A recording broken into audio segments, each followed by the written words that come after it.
തലസ്ഥാനത്തെ ഭക്തിയിൽ ആറാടിച്ച് മുരുക ഭക്ത മഹാസംഗമത്തിന് ഇന്ന് പരിസമാപ്തിയാകും. പൂജപ്പുരം മൈതാനത്ത് നടക്കുന്ന സംഗമവേദിയിൽ മൂന്നാം ദിനം കൂടിയായി ഇന്ന് പൂജകളും പ്രഭാഷണങ്ങളും നടക്കും. ഉച്ചയ്ക്ക് 3 മണിക്ക് ശ്രീ മുരുകൻ ചക്രവർത്തി പ്രഭാഷണം നടക്കും. വൈകുന്നേരം 5 മണിക്ക് നടക്കുന്ന സമാപന സമ്മേളനം VHP അഖില ഭാരതീയ സംഘടനാ സെക്രട്ടറി സ്ഥാനുമാലയൻ ഉദ്ഘാടനം ചെയ്യും. വിശദാംശങ്ങളുമായി പ്രശാന്ത് ശങ്കരമംഗലത്ത് ശരിയാണ്. പ്രശാന്ത്, മുരുക ഭക്തസംഗമത്തിനാണ് ഇന്ന് സമാപനമാകുന്നത്. ചടങ്ങുകളുമായി ബന്ധപ്പെട്ട മറ്റു വിവരങ്ങൾ എന്തൊക്കെയാണ്?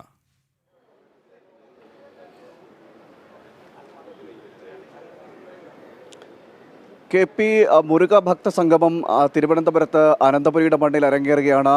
ചരിത്രപ്രസിദ്ധമായ പൂജപ്പുര മൈതാനിയിലാണ് ഇപ്പോൾ ഈ കഴിഞ്ഞ 2 ദിവസമായി മുരുക ഭക്തസംഗമം അരങ്ങേറുന്നത്. വലിയ ജനസ്വീകാര്യത ഈ സംഗമത്തിൽ ലഭിക്കുന്നുണ്ട്.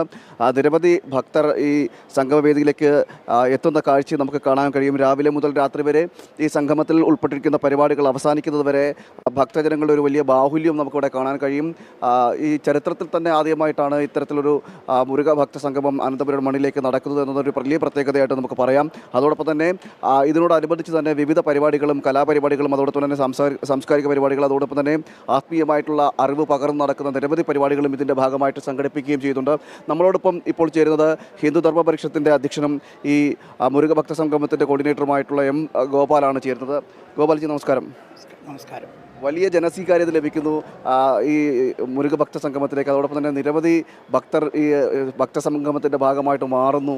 എങ്ങനെ നോക്കിക്കാണുന്നു? കഴിഞ്ഞ 3 ദിവസമായി പൂജപ്പുര ഈ മൈതാനത്ത് വലിയ പങ്കാളിത്തത്തോടുകൂടി മുരുകഭക്ത സംഗമം നടക്കുകയാണ്. ഒരു വലിയ ജനപങ്കാളിത്തമാണ് അതിൽ വരുന്നത്. ഭക്തന്മാരുടെ പങ്കാളിത്തം, ഒരു ആധ്യാത്മിക മുന്നേറ്റം അതിൽ നിന്ന് കാണാൻ സാധിക്കും. അതുമാത്രമല്ല, ഈ നാട്ടിലെ ജനങ്ങളൊരു ഉത്സവമായി അതിനെ ഏറ്റെടുത്തിരിക്കുകയാണ് ഈ പൂജപ്പുര ഭാഗത്തെ ആൾക്കാർ പ്രത്യേകിച്ചും. വളരെ സന്തോഷം പകരുന്ന കാര്യം, വരുന്നവർക്ക് മുഴുവൻ ഒരാവേശം കിട്ടുന്നതാണ്. ഒരു ഹിന്ദു ഏകതയ്ക്ക് വേണ്ടി മുരുക ഭഗവാൻ എത്തിച്ച ഒരു പദ്ധതിയായിട്ടാണ് ഞങ്ങളിതിനെ കാണുന്നത്. അതുകൊണ്ട് തന്നെ ഇവിടെ ഭജനകൾ നടക്കുന്നു, പൂജകൾ നടക്കുന്നു, ആ പൂജയിൽ പങ്കാളിത്തമുണ്ടാകുന്നു. ആ കൂട്ടത്തിൽ ഏറ്റവും പ്രധാനമായിട്ട് LMRKയുടെ ക്യാപ്റ്റനായിരിക്കുന്ന രജിത് കുമാർജി 3 ദിവസവും ഇവിടെ ഞങ്ങളോടൊപ്പം താമസിച്ച് ഈ പരിപാടിയിൽ പങ്കാളിയാകുന്നുണ്ട്. വടക്കൻ പറവൂരിൽ നിന്ന് വൈശാഖ സംഘത്തിൻ്റെ സ്ഥാപകനായ ജയകൃഷ്ണൻ ഇവിടെ വന്ന് താമസിക്കുന്നുണ്ട്. ഇതേപോലത്തെ പ്രമുഖരായുള്ള പല വ്യക്തികളും ഇവിടെ താമസിച്ചുകൊണ്ട് തന്നെ ഈ പരിപാടിയിൽ പങ്കാളികളാക്കുന്നുണ്ട്.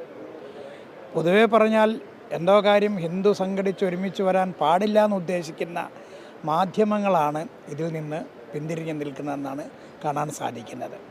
കാരണം ആയിരക്കണക്കിന് ആൾക്കാരാണ് മിനിയാന്നത്തെ തുടക്കത്തിൻ്റെ ഉദ്ഘാടന സഭയിൽ പങ്കെടുത്തത്. ആയിരക്കണക്കിന് ആൾക്കാർ.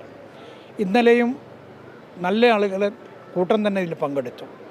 പക്ഷേ നമ്മളെ പല മാധ്യമങ്ങളും അത് കണ്ടില്ല നടിക്കുന്നു, ഇതിൽ പങ്കാളികളാകുന്നില്ല. കാരണം ഞാൻ വീണ്ടും ആവർത്തിക്കുകയാണ്, ഹിന്ദുക്കൾ സംഘടിക്കുന്നത് ഇഷ്ടമല്ലാത്ത ആൾക്കാർ. അതുകൊണ്ടാണ് ആ ഭജനയ്ക്ക് പോലും ആളുകൾ ഇവർ കാണാതെ പോയത്. പൂജ ഇവർ കാണാതെ പോകുന്നു, പ്രഭാഷണങ്ങൾ ഇവർ കാണാതെ പോകുന്നു. പ്രമുഖരായുള്ള സന്യാസി ശ്രേഷ്ഠന്മാർ, പ്രമുഖരായുള്ള വ്യക്തിത്വങ്ങൾ ഇവരെല്ലാം പങ്കെടുത്ത് ഹിന്ദു ഏകതയ്ക്ക് വേണ്ടി, ഹിന്ദു ഭക്തസംഗമത്തിനാണ് ഇന്ന് അനന്തപുരിയിൽ പരിസമാപ്തിയാകുന്നത്. പ്രശാന്ത് ശങ്കരമംഗലത്താണ് വിവരങ്ങൾ നൽകിയത്.